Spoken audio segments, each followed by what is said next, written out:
My name is Resident, and I'm a web novel reader. And in this video, I'll be watching the first 2 episodes of ReZero Season 4. For the most part, I'll just be giving my commentary. I will be pausing a lot. So if you prefer my uncut full reaction, I will be streaming live on Twitch every single Wednesday for each ReZero episode, which actually includes episode 3, which I'll be live at this time in about like an hour of after this video gets uploaded. I think like it'll be like around 4 p.m. PST. So if you want to stop by and come watch, that'd be greatly appreciated. I haven't uploaded on this channel for a pretty long time, but I'm finally back, and I hope you enjoy this video. So yeah, we're gonna be watching the first episode of season 4. Obviously, I'm a novel reader, so like I think sort of what will be adapted. I do know it's like more faster pace, but I'm not really too sure of anything else besides like screenshots and stuff. This is personally like my favorite arc from ReZero, arc 6. I remember reading it back in 2023, like during like high school, and I was like, dude, this is crazy. I remember I read entire novels in one sitting. It was crazy. Let's just kind of jump into it though.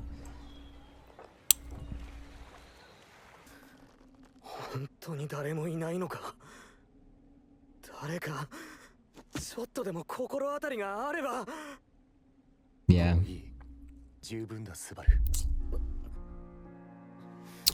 Oh, very emotional start, and you also hear the new OST too. Oh, and then we're reintroducing him again, yeah.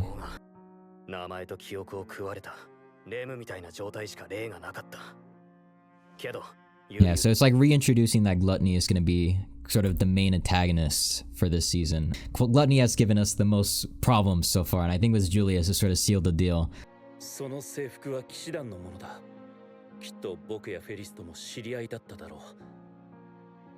Yeah.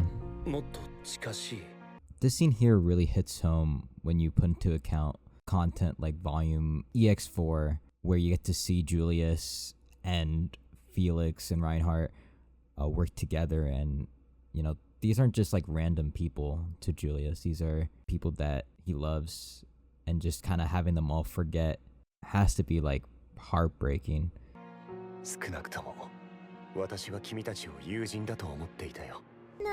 And it creates a very strong juxtaposition, you know, because Julius is all about respect, you know, nobility. Even from like season 1, the whole reason he got in an argument with Subaru and the whole fight happened in the first, like in arc 3, was because he disrespected the knights, you know, and knighthood. And to have that sort of stripped away, like now no one remembers him. All of his sort of accomplishments have been erased from the world. Is you know, that's. And this is how they introduce the.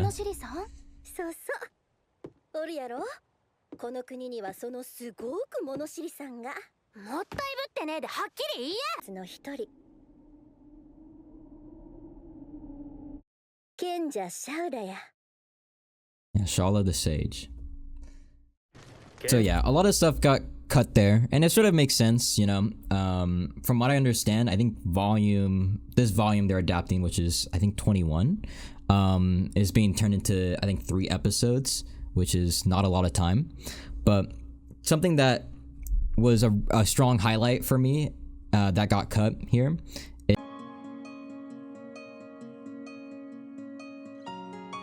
is Subaru trying to figure out any possibility of someone remembering Julius's name. And I remember one of the people there was Aldebaran.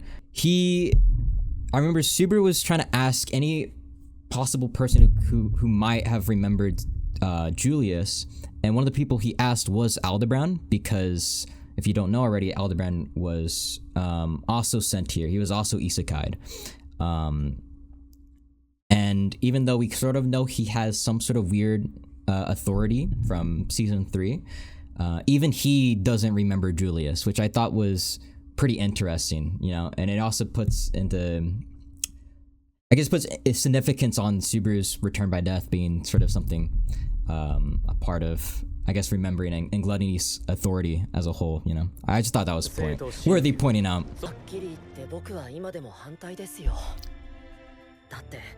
Oh, wait, that's a really nice detail with Otto's leg. Because his shin's got completely destroyed last episode, I'm pretty sure. And also, small just thing, animation's still really beautiful as always, which I'm really happy about. I love Otto's, like, just I know this is so minor, but I just love Otto's face. Oh, that's a really nice shot. You can see Felt as well in her camp.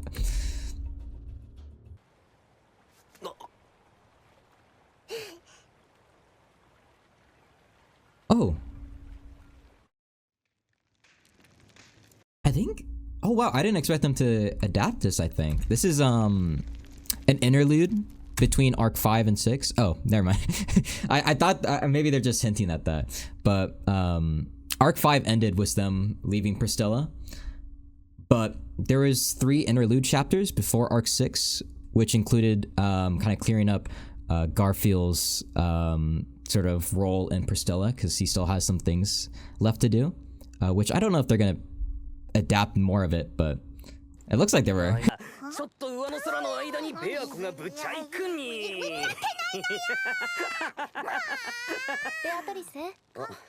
That was such a nice just visual direction here. Was you know, the cute scene was Veiko and Julius's face. It's very subtle, but I really like that. It's like really small things like that, which I think this season a lot of people are gonna really like Julius. I mean, I know people who've read the light novel who's like Julius is their favorite character this arc, and I think they're already sort of killing it with just like this very subtle visual imagery. But it's also really somber too, because it's like because Subaru still has, you know, his camp that remembers him. Julius is sort of like, he probably feels like he's very isolated at the moment. That's cute.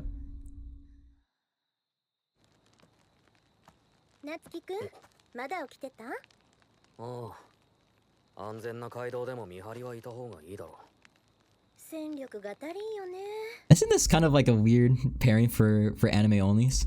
You don't really see these two interact by themselves like this. You can sort of see, like, you can hear the change in her voice as well. I'll talk a little bit more after the scene's done.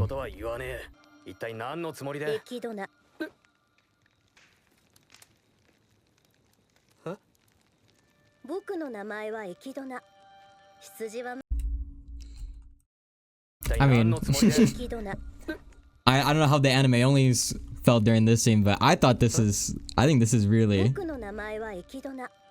I don't know, I noticed right now she uses Boku, which I don't know if Echidna also uses.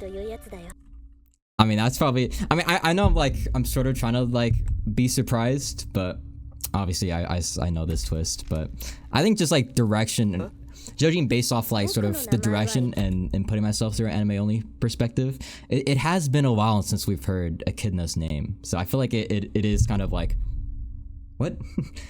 I didn't point it out, but it was really cute seeing seeing Echidna like, oh.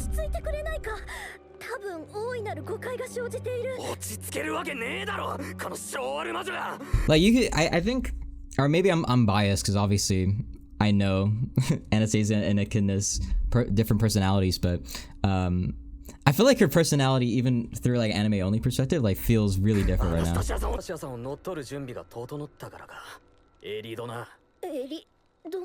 Fox Echidna.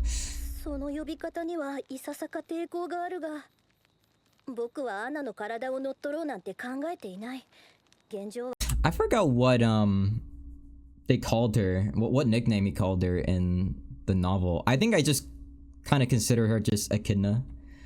I think I just call her Echidna just straight up.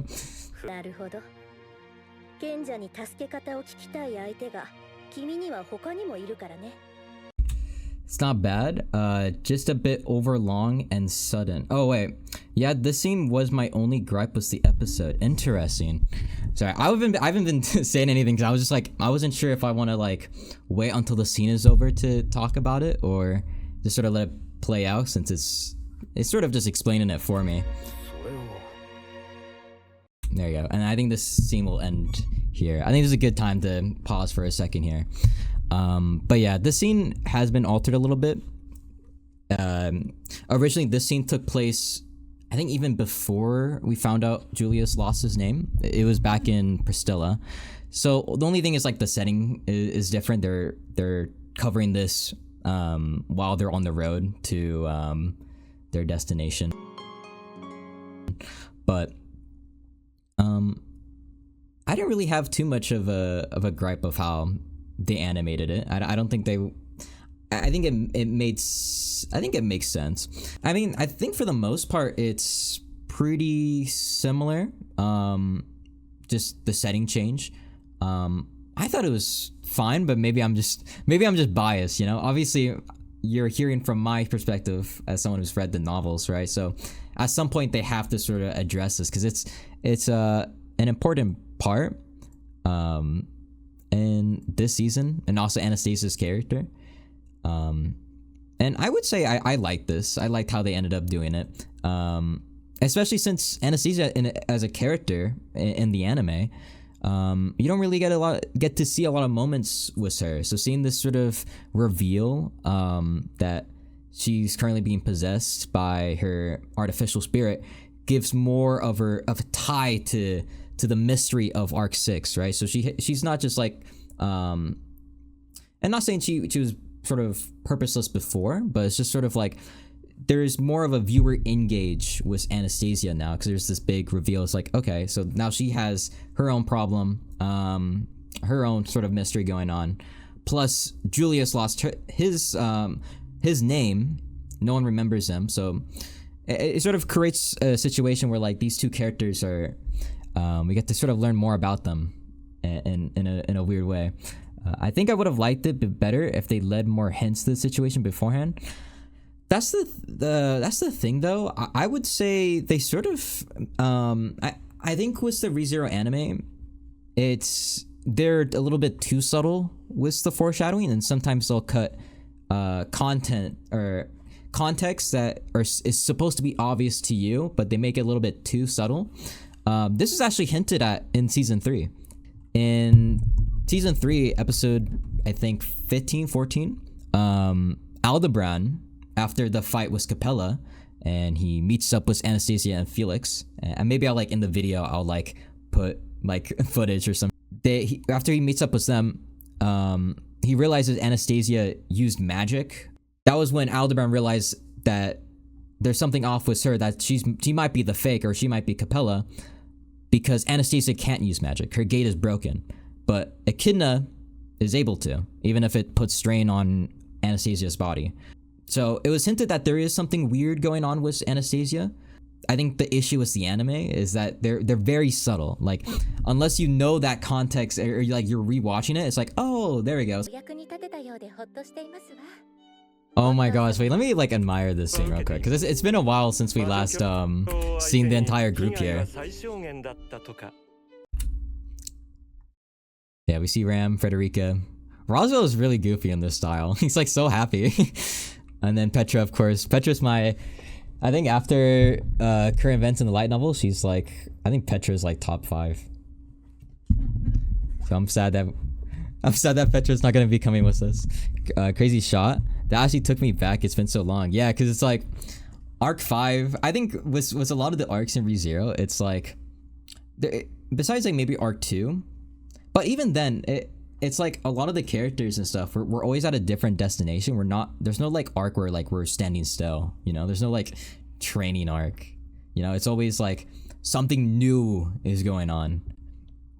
It's rare to just see Roswell chilling after all this crap. Yeah, it has been a year though.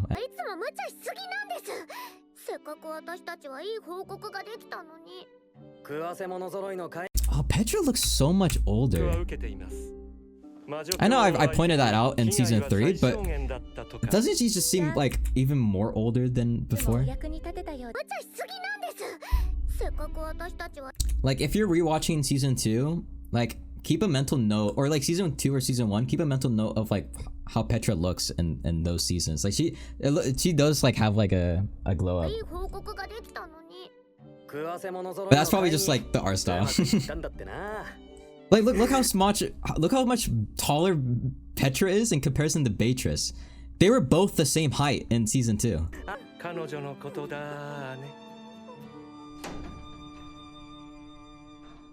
I'm really looking forward to this one. Is that really how they introduced her? Like, what is that face? Is she like embarrassed? Yeah, we get to see Melly.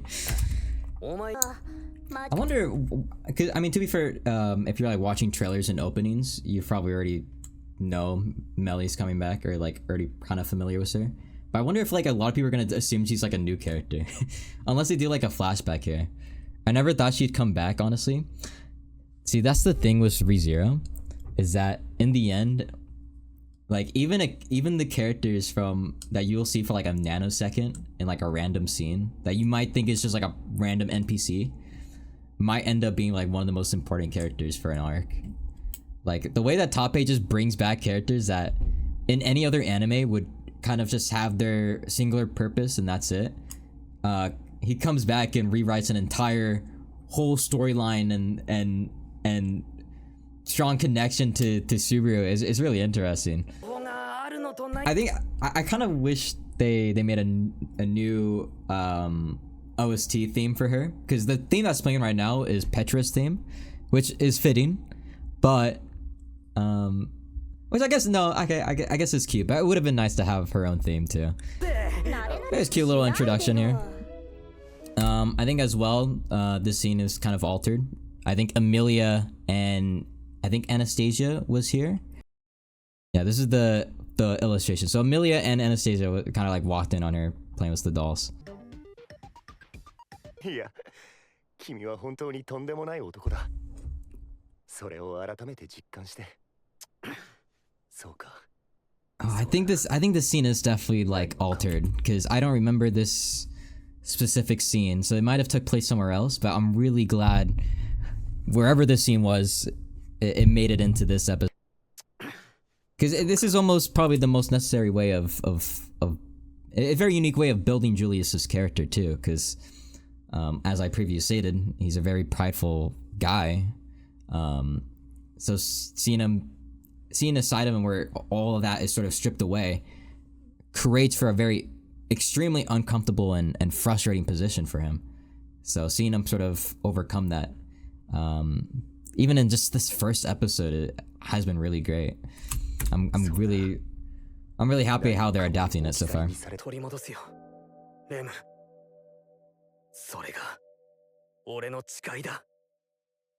Oh, that's the episode title. The reason I'm taking you with me. And we still have like a whole another 5 minutes left. I know people make fun of Rem sleeping. That's like the huge meme, but I think like if we kind of look at it through like a literary lens, I think these scenes here, I don't know, I think the more build up was Rem's character, and sort of, even though Rem is not in the picture, right? She hasn't been in the picture since the end of season 1. Yet she is still so important.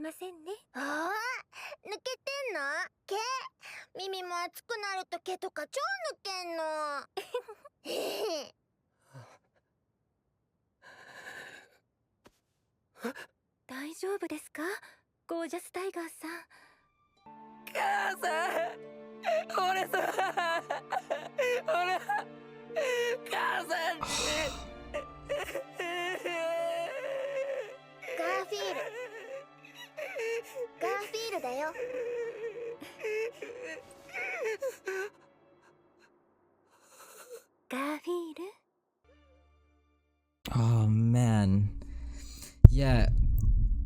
I mean, Garfield's Seiyu is just he kills it every time. His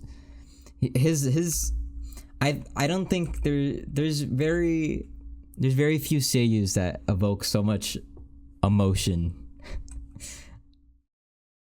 And Garfield Garfield Seiyu is one of them. I mean, it's just the way his voice it like creaks. It's just so raw. And I also really like Mimi in this scene too. Mimi kind of being sort of the neutral force that it's very subtle, but it puts a lot of likability on Mimi's character too. ありがとうよ母さんまた邪魔するぜそれまで元気 Gorgeous Tiger Reloaded. Oh wow. I mean, oh, but there's this one. This is of actually I don't know where this is from. Again, I only read the web novel, so I don't know where this light novel illustration comes from. But I'm assuming this comes from the scene we just watched right now. I always loved when they first revealed the new outfit. I was already a fan from like day one, honestly. I think this is I think the tracksuit is still iconic, but I remember when they switched it out for this new look, it just fits him so well. It feels like it's just like about time. The invention of the wheelchair. Yeah, so we're bringing Rem with us for this journey. Even though she's still asleep, obviously, it's just been a long time since we even seen Rem outside of like the bed she sleeps at. So having her join along is feels almost surreal. I don't know. Also, Petra, I know I brought this up last reaction, but is it just me or is Petra Petra's so much taller? Petra's almost as tall as Ram. I don't know if Ram is just so short, but let's go, Ikkyo. Oh, we get to see the opening too. I know so many people have already done like reactions and stuff, but I never did a reaction video to it. So I guess this will be my first-hand reaction. I remember I was watching someone react to like all the openings, and even though I think opening 2 will always be like held a soft spot because of how just weird the vocals are and just like the visuals and stuff, visually and just like song-wise, I feel like this is like the I don't like saying objectively because there's no objective standard, right? It feels like it should be the best opening, you know? Just in terms of visuals and the song, it just feels like it was made to be like maybe the most popular, I guess. I don't know. And of course, the Aura Monster. Yeah.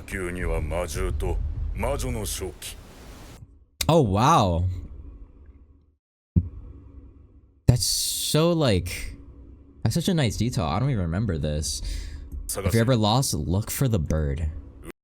I love that subtle, like, indirect storytelling. Like, this guy here probably also tried to go on a journey to go to the Pleiades Watchtower, and he was never able to make it. Like, we get that much detail from just not even knowing about, like, without him even saying it.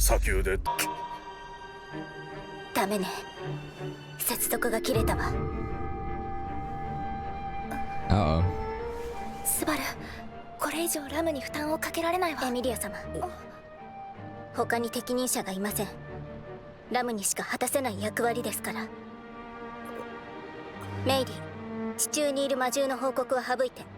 Again, like, I know how high stress this situation is, but I can't like help but just like admire some of these like frames here, because everyone just like looks so, especially Ram, like in contrast to like the background and stuff, like you could, her red, or not red, but her pink like stands out a lot. The birds.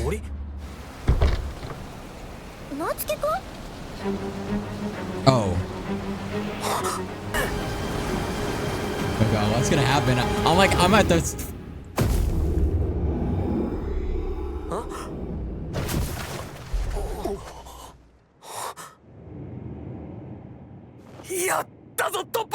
Oh, that's such a cool like visual. Also, I think it was this part. Like, obviously, when you're reading text, like just for like in like a novel, it's very hard to visualize some of this stuff. But man, that was such a weird way of showing that.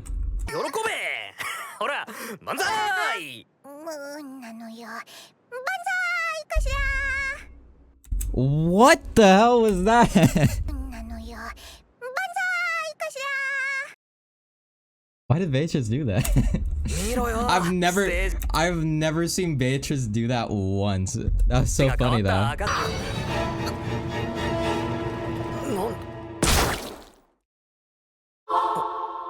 Wow.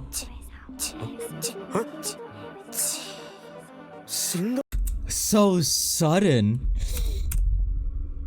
And just like that, we get our first death of the season. And I love how sudden it plays out. Like, he sees the light. I didn't even expect them to animate Sad getting. But I'm also so grateful too, because it's so sick. Well, he died, but.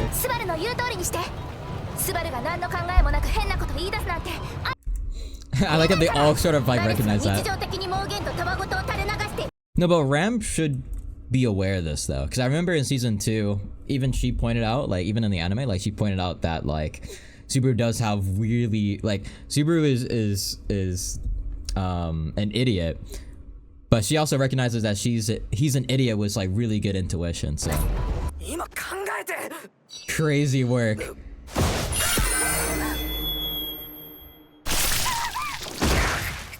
I don't know if anyone. Okay, this is actually so like insensitive to Patricia right now, but I don't know if anyone like played old Roblox, like murder mystery, specifically like what is it, Mad Games, the same person who made Mad Murderer on Roblox. There's like a game pass you could do where it's like when you throw the knife as the murderer, it's like literally like a light beam. It's just like that. Such a useless comment. Thank you, May, for mentioning that. Oh.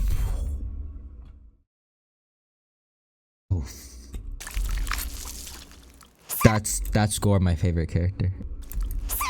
It's so gory, dude. Oh wow. Oh no. They still got him though. Yeah, you're right. They don't hold back. Like you could see like visually like his guts coming out.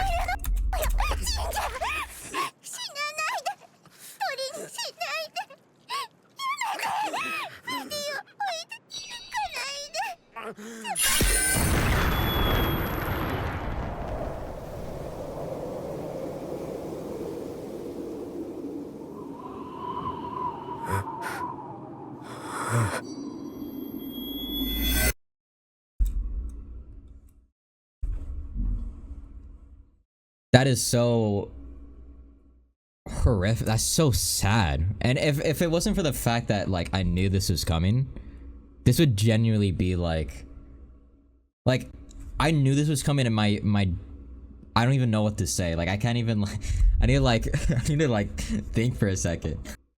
It's so sad. And seeing Petricia like it I guess maybe the closest example that we've seen of this direction is like maybe I would say episode 15 of ReZero, like of when Puck shows up and Subaru is holding Rem. But with that, it felt more cinematic, like with like the credits rolling. But here it just feels so empty. It feels so like. I think what I was trying to say here was that the scene felt so desolate and hopeless to what felt like an inevitable fate that they just couldn't run away from. Because it did play out differently in the web novel, which I'll talk about in a second, but And I was worried that this scene wouldn't be as because the way people kind of talked about this is people did this is like a fan favorite moment in the web novel, but it did play out differently. And I remember hearing that the adaptation for this wasn't as good, but seeing how they did end up adapting it, this is still like, out of everything we've watched up till now, this is like probably the most heart-wrenching, like surreal moment. Like it's so sad, and it's directed so beautifully. I'm gonna play it one more time.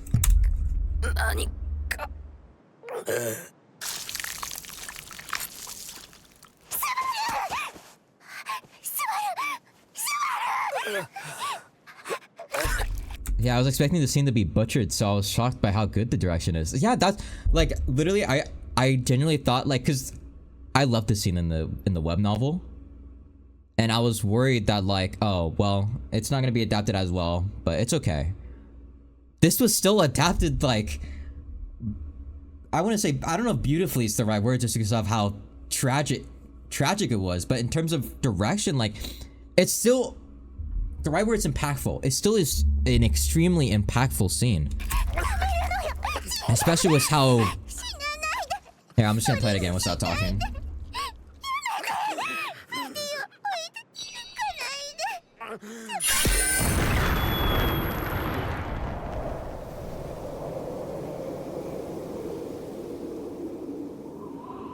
And you just see Beatrice just like fade away as well, just like, so it's just so sudden. And two, we don't really see, like, I'm trying to remember where Subaru's at the brink of death, like he's literally dying. I can't recall a scene that's sort of like this as well, where a character, especially with how late game it is, right? Like season 3, all of his deaths were sort of like, I guess maybe for the exception of season 3, like with Reinhard, but we never see a scene where like a character like Betty is like clinging onto Subaru, hoping, like crying her eyes out, and then it just ends so abruptly. その光、バルスはどう見るの？俺はあれは危険なもんだと思う。少なくとも友好的じゃない。 Like the way he's like playing down. It's not just like not friendly. It's like a one shot super like sniper. 根拠は勘だけ。まあ、そうだな。そう、厄介ね。勘だぞ。信じるのか。 So there's this light, and it's a little bit dangerous. It might like it just doesn't seem very friendly. And then that was the same we experienced right before.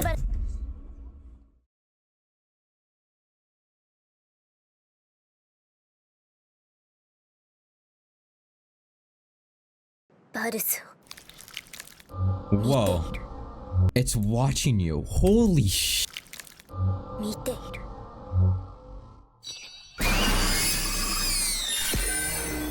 させない。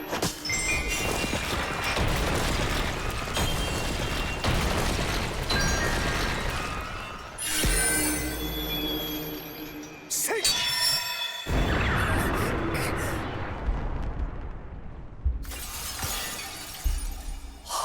バルス、また来るわよ。 Well, at least that proved it. Oh my god. I actually genuinely, okay, so I like I said, besides that one scene which I remember, I genuinely thought he was gonna die there. I really thought he was. Amelia's face here is like, oh fuck. 愚問なのよ。 And before I go to, because the episode's gonna end anyways, Rem's eyes here. バルス It's so sudden. It's like, oh my god. を見ている。 And it's probably because of how powerful she's trying to like see through the eyes of. And it's not like a lowly mob beast, it's like an entire who knows what.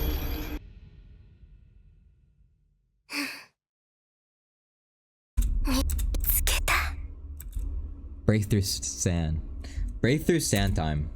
I'm not trying to spoil anything, obviously. Not a spoiler. But yeah, no. Fantastic episode. Obviously, I think from here on out, It's just gonna continue to get more and more exciting and thrilling.